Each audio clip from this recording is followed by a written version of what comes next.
I'm Mike Dimas, and this is Pinball Shenanigans. Welcome back. It is Monday afternoon, and I'm back in the basement for some more Big Game. Put a pretty good dent in it last session, and we'll see what we can get accomplished today. I see Playfield touch-ups in my future. I was just doing a couple little tweaks in the games room.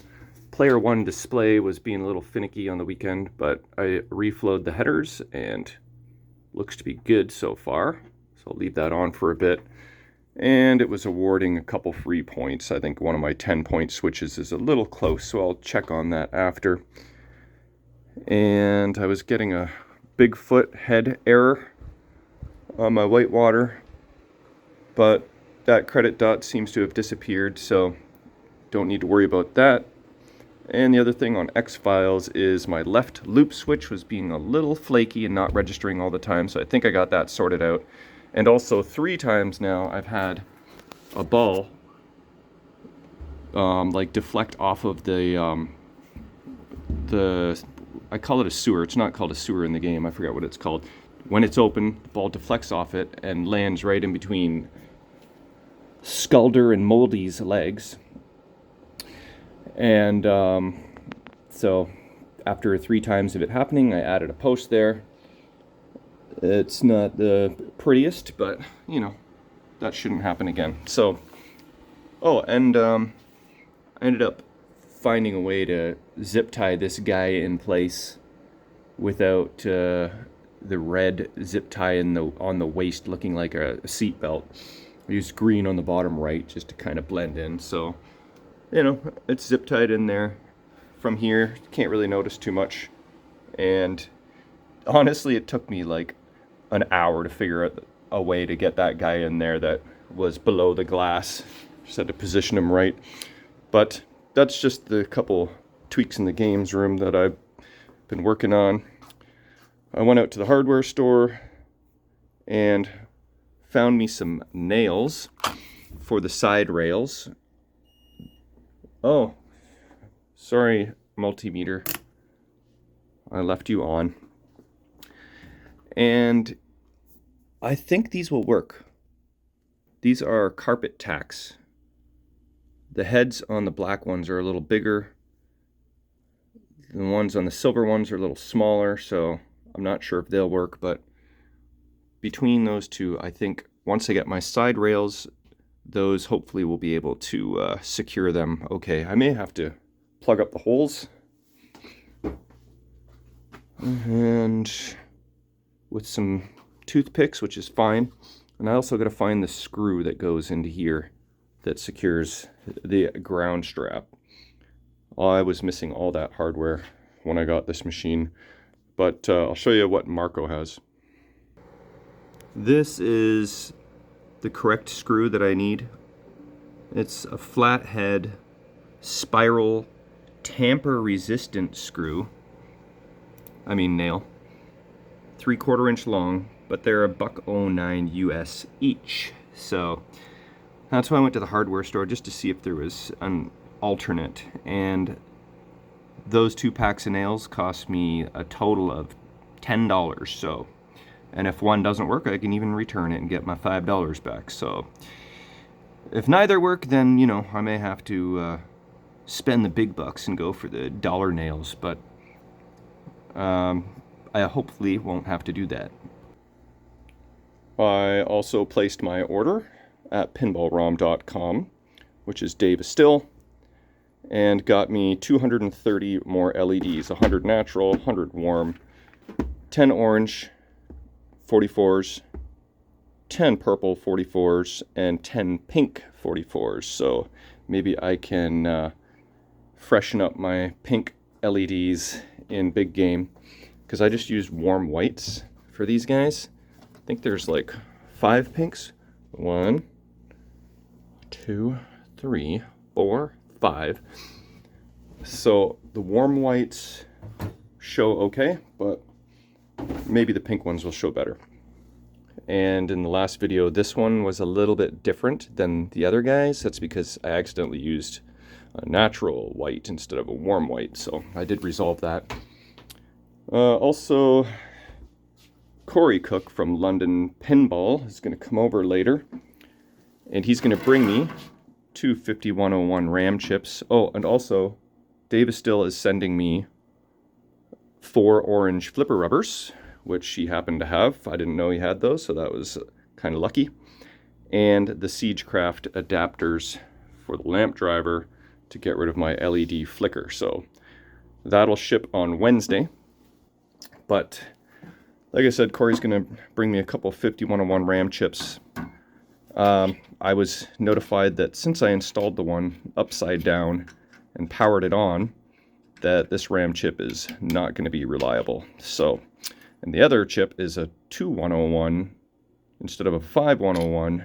So I'm going to get 2 brand new shiny 5101 RAM chips. Davis still says that I need the fast 5101 ROMs. I did not know that such a thing existed. I didn't know there was regular speed, fast speed ROMs, but apparently there is. And Corey is going to show me how to actually install this lithium cell battery and where to put the diode. So if I do all those things, then maybe this thing will work. But upon closer investigation, I noticed a couple more things about this board. This E12 jumper has been cut, and something's been done to E14. So I don't know why that was done. I don't know if that has anything to do with my problem or not. And then I noticed, let's see if you can see it. On test point 3, sorry.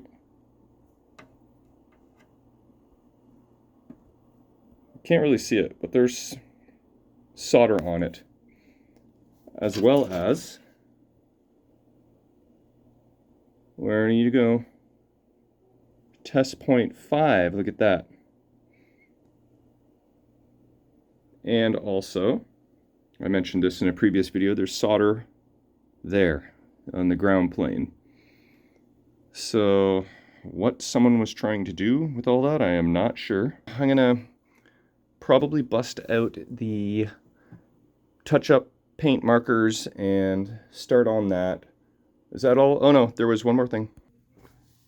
Yeah, so Jeff Jones of Pinball Reborn finally reached 1,000 followers.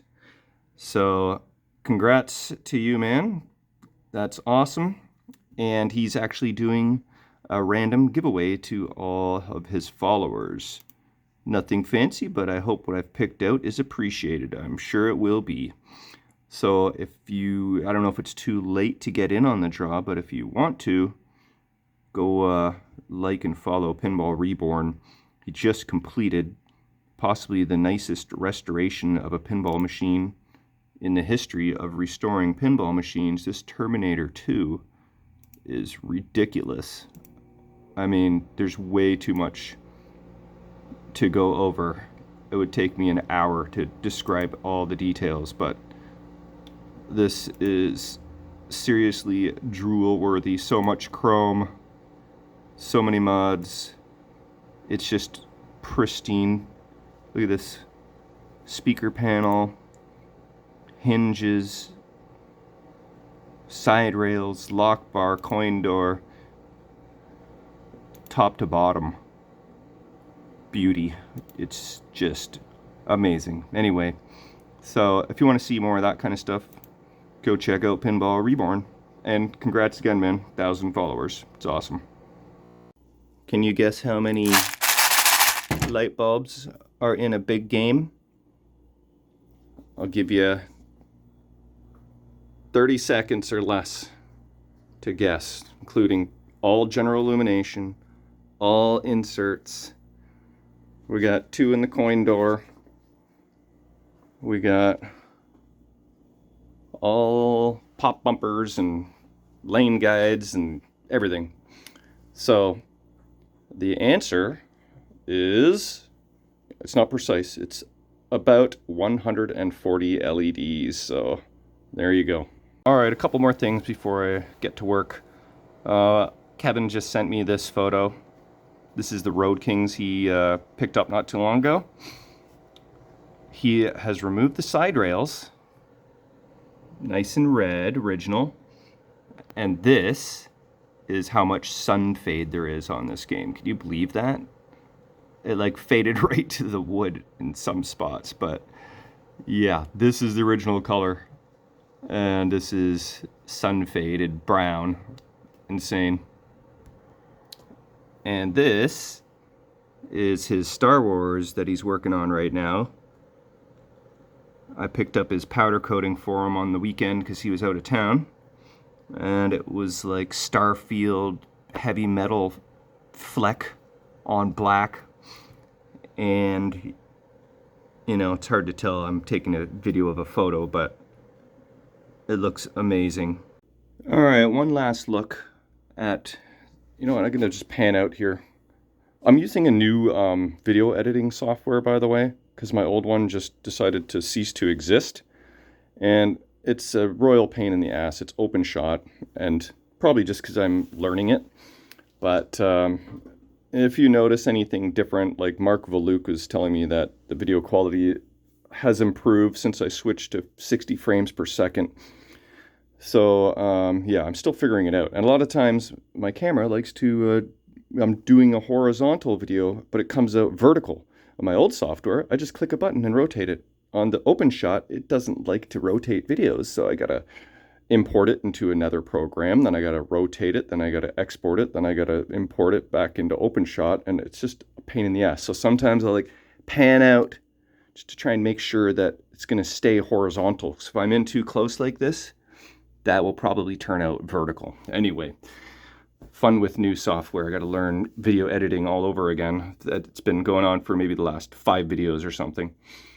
Anyway, so one last peek here at the wear and tear that I'm gonna try and repair. I think that rhymed. And don't have any high expectations because I'm not good at color matching, especially all these weird lime greens and whatnot. So I don't know how much time I'll spend on color matching, but I'm pretty sure I can get black and orange right.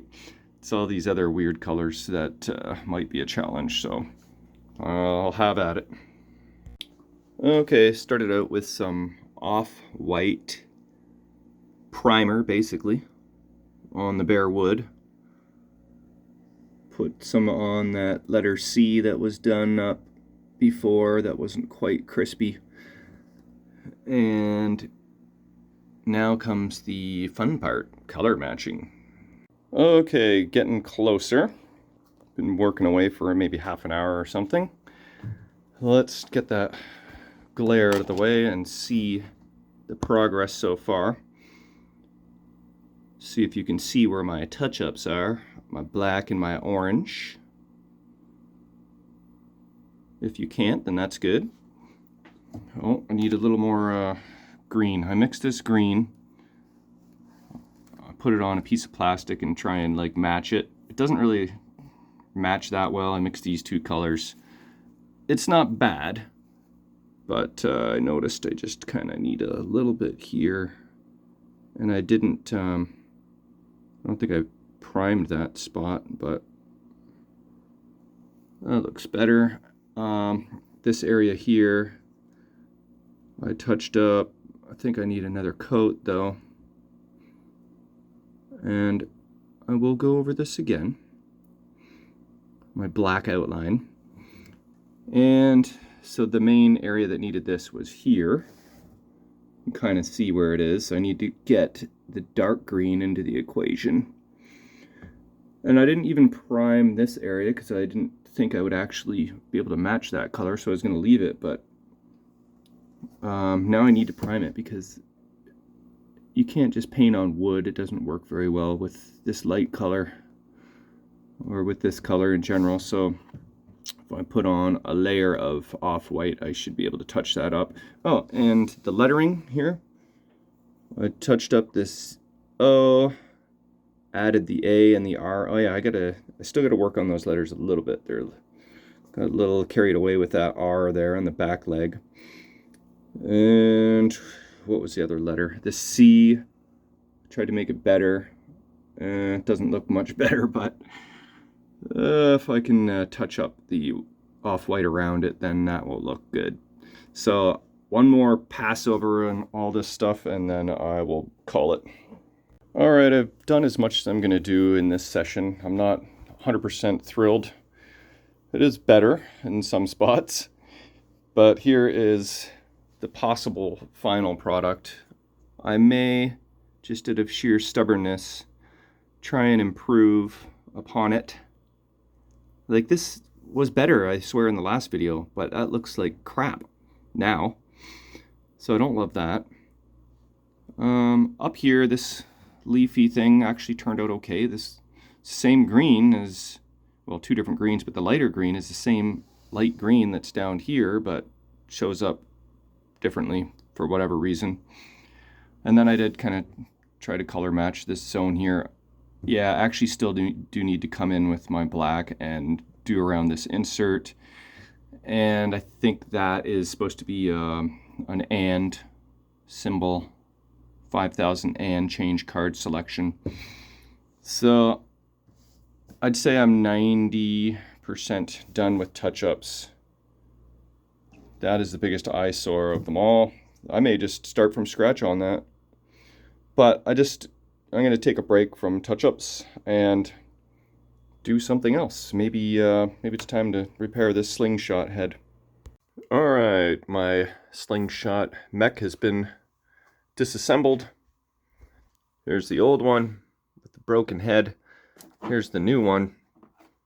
And I think I did actually potentially steal this from my Meteor Parts Playfield, because I went to storage a couple days ago and checked my Meteor Playfield, and both sling brackets were missing. So I think I needed one for another game, and I grabbed them both. And, well, looks like both are going to get used. So I'm going to install this.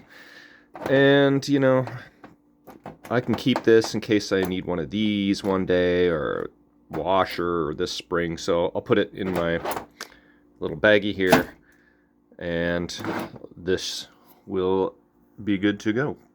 All right, new slingshot is installed, and can't really see much from that angle, but that should be good. I'll test it out after, and now I'm gonna move on to something else. I'm not sure what yet, but we'll figure it out. Well, I've decided to start working on these drop target banks. Clean up the targets, the banks themselves, and that's pretty much it. Touch up the numbers. So I just removed the switch plate and disconnected the two wires to the solenoid, and then you can pull out the whole bank. Looks as though there's two sets of holes here. So, I'm not sure why. And the whole assembly was a little loose, so maybe they tried to move it over a bit to get some fresh wood. I will fill the holes and try and find the original holes so that the bank is aligned properly. So now for the fun part, disassembly and cleaning. All right, and here is the drop target bank disassembly line, the disassembly line. Okay, so it's all pretty nasty. The drop targets don't really go down all the way when I was doing my play testing, so hopefully just a cleaning will do the trick. I'm not going to cut the springs. Did that last time when I did new drop targets on Galaxy, and they didn't behave quite as good as they should have. So yeah, they don't stay up all the time. Tightening the springs actually pulls them down off the ledge, so when they try and reset, they fall back down. So that did not help. Anyway, I'm gonna clean all this crap.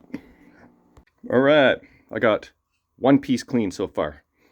But then Cooke of London Pinball just showed up and worked his magic.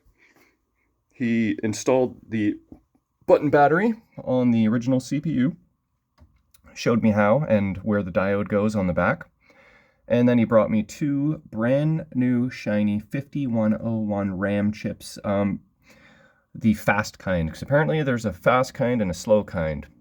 The fast kind are 5101 LC-1. Apparently the slower version are -3. So popped in the RAM chips, put on the battery, tested the voltage, made sure everything was good, and sound is working for now. Oh, he also taught me that if I'm going through all the audits and tests and I happen to be in switch test when I hit the reset button, that will crash the MPU. Because sometimes you have to advance. So like, for example, let's go do this. I'll show you what I mean. But for starters, check this out. No garbage on the displays. Secondly, 10 credits were memorized by the CPU. Someone is at my front door. I don't know if it's for me or not, but I just got a notification. Yeah, so no crap in the displays, in the memory, and memory is actually holding. So that is a great success. So I also learned, okay, this is your enter diagnostics button. Going through a little bit of everything right now. And hit that button again to advance. So we got lamp test, display test, solenoid test. This is switch test. This is the last test before you go into the audits. If I hit that reset button, now he says it'll crash the CPU. Oh, and the other thing he taught me is that this other button is actually a reset button. How did I have not known that over the years? How did I never learn that? Okay, so let's test this theory and see. Did I crash it? Yep, I certainly did. Oh, I'm being beckoned. One moment. So it turns out it was the pizza man at the door. That is why I was being beckoned. But I'm good for now. Anyway, so it's possible that the reason that the CPU is crashing when I hit the reset button is because I was in switch test and I didn't advance far enough past the test menu to get into the actual audits. So I'm going to advance there again. There. I kind of advanced quickly, but normally, see, those screens look the same. One moment. Okay, so this is the switch test. Just has a blinking 0. And then this is the first audit. And it is 0, 1. So that's where you want to start hitting the reset button.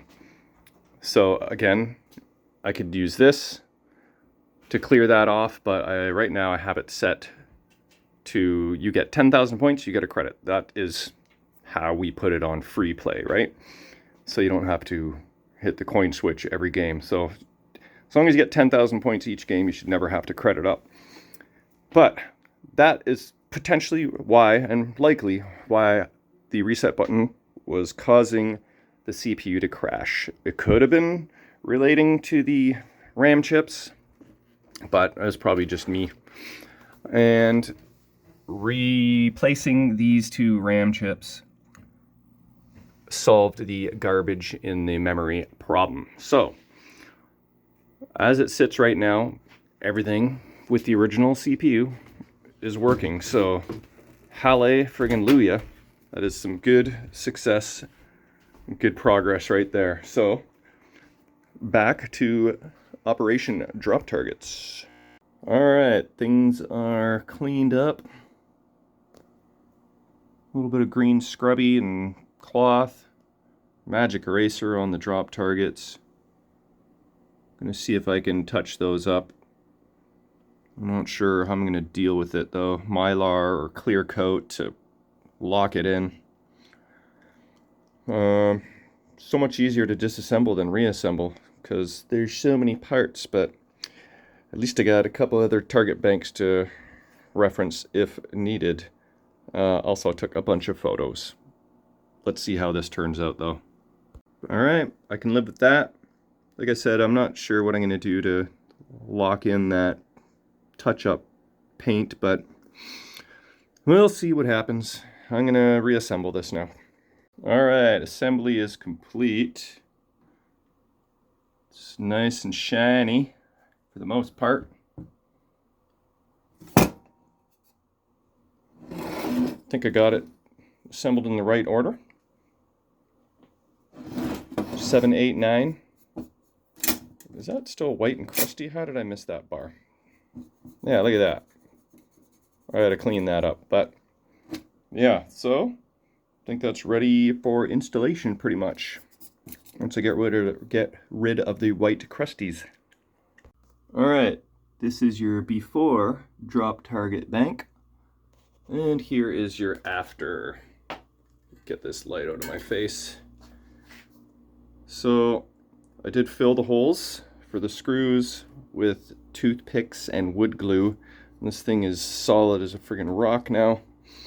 I did adjust and clean all the switches so that the drop targets drop nicely. We'll have to test that in normal gravity situations with the Playfield down. And yeah, so that is one bank done. Maybe like an hour to do in total. Solenoids soldered back up. So another couple hours to go on those guys. Do I have enough energy to continue on, or am I going to wrap this up? I guess you'll just have to stay tuned to find out. Okay, I booted up the game, and I'm happy to report CPU is behaving as it should. Saved my 10 credits. No garbage in the memory. Well, let's have a look to see if these drop targets work and how they look. There's your 4, 5, 6, and hopefully I've got the numbers installed correctly. That would suck. Oh, why? What? Was I swinging the machine around and I tilted? Is that what happened? What's happening? Where did the ball go? Weird stuff is happening. Uh-oh. Okay. Where did my ball go? Did it not kick over? My ball vanished. So I will be back. Okay, for whatever reason the ball was just kind of hanging there. I don't know what that's all about.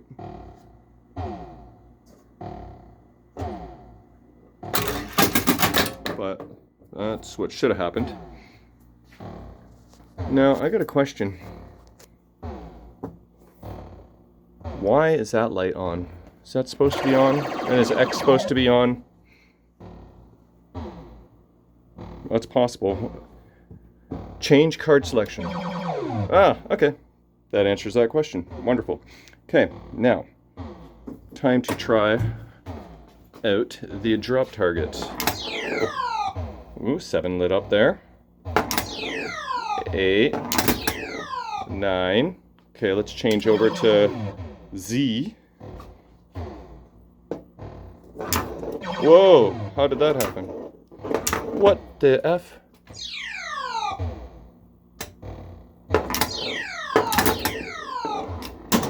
Why is that 7 being all stubborn? That's annoying. What the F? Now 8 and 9. Just like,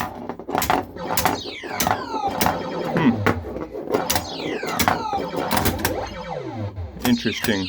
Maybe the whole bank needs to be moved forward a bit.